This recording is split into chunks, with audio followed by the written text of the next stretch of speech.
The downfall of Pierre Poilievre. We're going to start this off in September 2023. Pierre was very popular at this point, doing well in polling.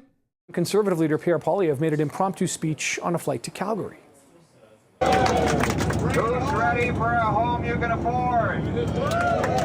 Who's ready for some common sense? I mean, it's a little cringe, but he was very popular at this moment. Questioning whether it was appropriate for a federal party leader to make a campaign-style speech on a public... Questioning whether, who gives a crap. Okay, then we're going to go here to April of 2024. Conservatives way ahead in the polls. Here is the latest analysis from 338 Canada. Based on available polls, 338 says Conservatives are at 42% support, the Liberals are at 24%, New Democrats sit at 18%, the Bloc are at 8%, and the Greens are at... That's amazing. Just a massive lead. 18% there. Sometimes you could even see polls back in 2024 where the Conservatives were ahead by over 20%.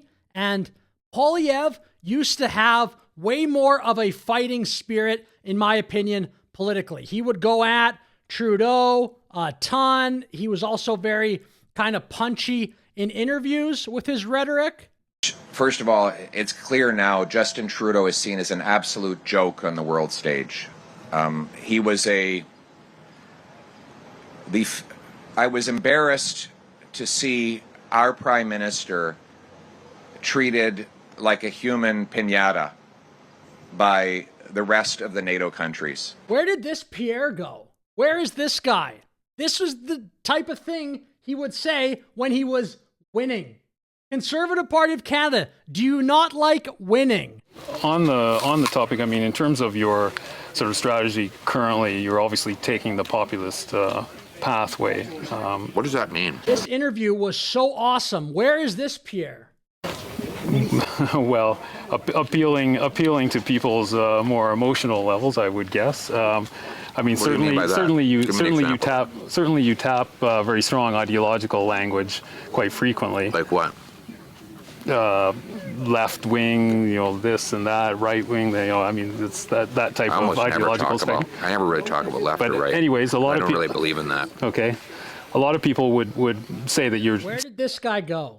This is the version of Poilievre that was ahead 10, 15, 20%, even higher in polls. Simply taking a page out of the Donald Trump book. Like which people would say that? Well, I'm sure a great many Canadians, but... Like who? I don't know who, but... Well, you're the one who asked the question, so yeah. You must know somebody. Okay, I'm sure there's some out there, but anyways, the point of this question is, I mean, why should Canadians trust you with their vote, given, not just the sort of ideological inclination in terms of taking the page out of Donald Trump's book, but what are you also talking about? What page? What page? Can you give me a page? Give me the page.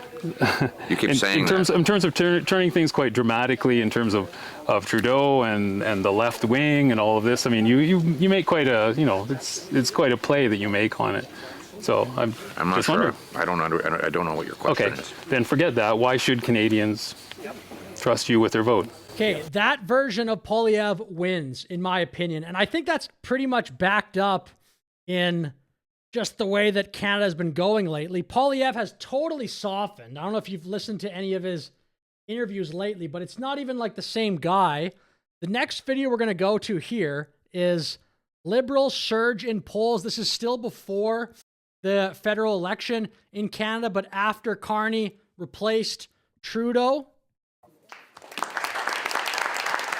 Mark Carney has been Prime Minister for less than a week, but he's already engineered a dramatic turnaround for the federal Liberals. 3 polls this week show the ruling party surging to within single-digit margins of their Conservative rivals. The polls show that... So, I mean, the strategy shift in the Conservative Party of Canada really makes no sense to me whatsoever. It seems like there were a bunch of people in Poilievre's ear telling him to be nicer or something. How's that working out, by the way? Here's an interview. This is still a pre-Canadian election, federal election with Brian Lilly, where this conversation comes up. Ridiculous. In terms of perceptions of it, one of the other things that I hear from folks in that boomer demographic, older demographic, he's mean. I don't like him. See, you're smiling. Have I ever been mean to you? No. And this is what I say. That's not the guy I've known for the last 20 years. I firmly believe Pierre and a bunch of people in the CPC actually listen to that criticism. Who cares, bro? If you think I'm mean, Brian Lilly saying the boomer that said that, whatever, vote Liberal then. That's what the response should be. But the pandering and the style shift in Poilievre, we all see it. I said, this is a guy that laughs more than he frowns. So, like, talk about your personality, but loosen up a little bit here. Be like, come on. Yeah, at first you were trying to get me drinking. Now, I had somebody else. Okay, whatever. Politics. You're not supposed to be Mr. Nice Guy. And I think sometimes that frustration comes across as aggressive. But it actually, what I think I need to make people understand is that it comes from a place of care for the people that I'm fighting for. And I think, who cares? When you were doing all that stuff, you were winning. You would break through and have a ton of viral moments in the media. And whether people like that or not, that's incredibly important in today's politics. I don't think the Liberal Party has those type of discussions in public, at least. The Liberals in public are just like, we're correct. The Conservatives, they stink. Everything we do is correct. And then Mark Carney went on to win the election. Canada's Prime Minister Mark Carney has declared victory in the country's general election, seen as one of the most consequential in its history.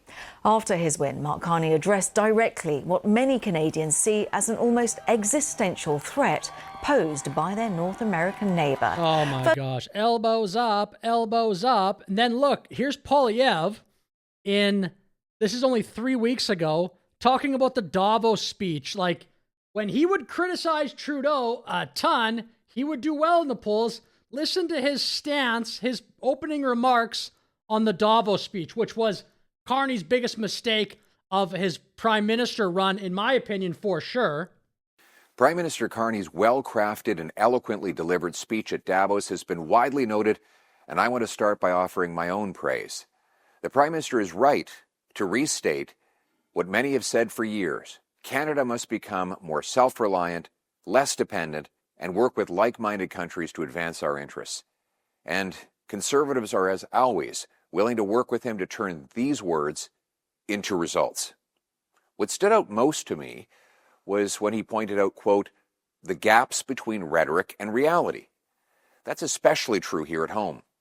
If liberal words and good intentions were tradable commodities, Canada would already be the richest nation on earth. Unfortunately, so then he criticizes, obviously, the Liberals, but it definitely seems like there is a conscious choice Poilievre is making and the CPC to try to make Poilievre more statesman-like or something. I don't think it's working at all. Finally, I'm going to end on this part of the video, again on Brian Lilly, quoting some new data. New Abacus poll, Liberals LPC leads by 7, which is apparently largest lead since Carney became leader. Brian Lilly says here, since the election, polling from Abacus has been among the most favorable to the Conservatives. So for Poilievre and his team, these numbers, especially in Ontario, are concerning. That said, voters are fickle, polls can change, campaigns matter. I don't see how, short of a black swan event, like kind of what happened with the Liberals when Trump won and started the 51st state stuff, how are the Conservatives going to get ahead? I mean, I don't know. But anyway, with that said, I'll finish the video. Thank you very much for watching. Please like, please subscribe. Have a great day.